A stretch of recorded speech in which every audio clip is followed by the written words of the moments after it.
Tito, that's your Tito, stop. Agad tinawagan ni Myrtle si JP para ipaalam yung tungkol kay Mira.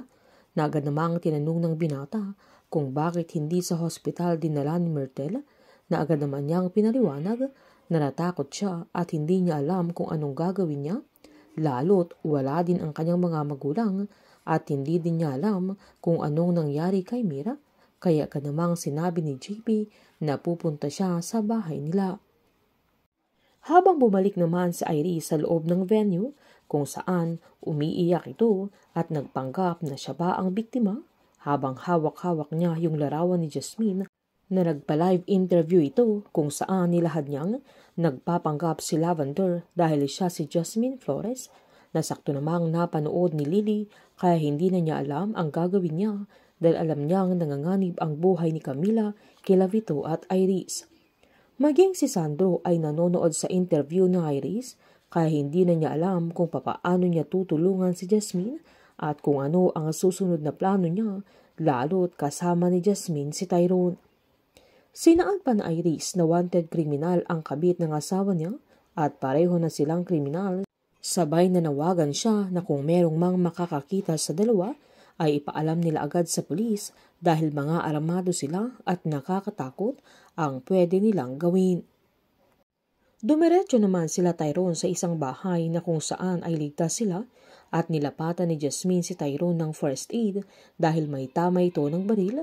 Sabay tinanong niya kung anong susunod nilang gagawin kaya sinabihan ni Tyrone na kailangan muna niyang magpahinga lalo't alam niyang stress na stress si Jasmine. Habang nang magising si Mira ay sumigaw ito at tinawag niya yung mamita niya. Natakot na takot, sabay sinabihan niya sila JP na tumawag sila ng pulis at sinad niyang pinatay ang mamita niya. Sakto namang dumating si Piton niya at sunod na dumating si Harry kaya binalita niya sa asawa niya ang tungkol sa nangyari sa selebrasyon nila Iris at alam na ng kaibigan nila na si Lavender at Jasmine Flores ay iisa kung saan naglaho na naman si Tyrone at siguradong magkasama silang dalawa. Pero giniit naman ni Harry na alam niya ang bagay na yun, na saktong tumawag si Vito at pinaalam niya, pinapahanap na niya sa tauhan nila si Mira. Tinanong ni Myrtle si Mira kung sino ang bumaril sa mamita niya at kung sino ang gustong pumatay sa kanya at kung namumukha niya ang mga salarin. Nagulat si Harry nang pumasok sa kwarto ng anak niya dahil andoon si Mira pati si JP. Kaya natulala si Mira at naalala niya si Harry kaya tumakbo pababa ng hagdan. Agad hinabol nila JP at Myrtle dahil sa natroma na ito, lalo't pinipilit ni Harry nakakausapin lang niya si Mira at dadalhin sa ospital para ipagamot at doon na siya kukunin ng pamilya niya.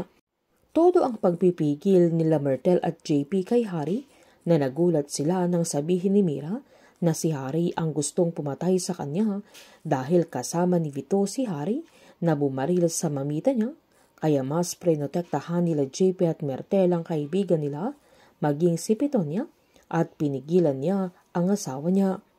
Agad sinabihan ni Harry si Pitonia na wag siyang makikialam at sinabihan din niya si JP at Myrtle na natroma ang kaibigan nila at hindi niya alam kung anong pinagsasabi niya. Sinubukang hilain ni Harry si Mira pero hindi pinakawalan nila JP at Myrtle.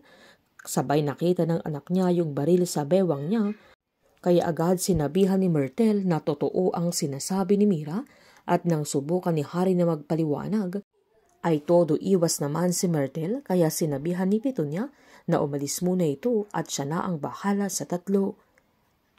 Kailangang mamili ni Harry kung sino ang mas matimbang sa kanya dahil maging ang anak niya ay kontra sa mga pinaggagawa niya, lalo't kaibigan niya si Mira at pipiliin pa rin ni Myrtle ang tama.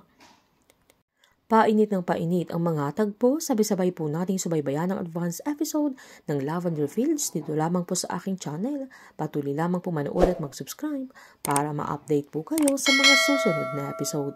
Marami pong salamat.